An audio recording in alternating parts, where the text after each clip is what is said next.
हमारा student of the year, जो बच्चा वेल ड्रेस है, वेल डिसिप्लिन है, पंचुअल है और पढ़ाई में बहुत अच्छा है,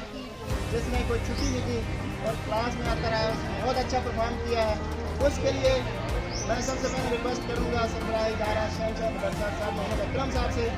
वो तशरीफ़ लाएँ और वेल डिसिप्लिन बच्चे को, जिनका नाम है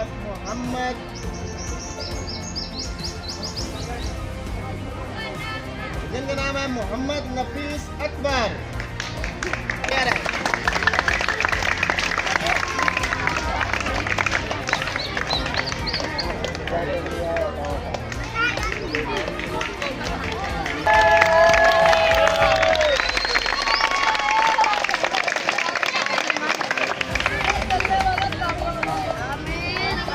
अच्छा जी, तशरीफ रखें,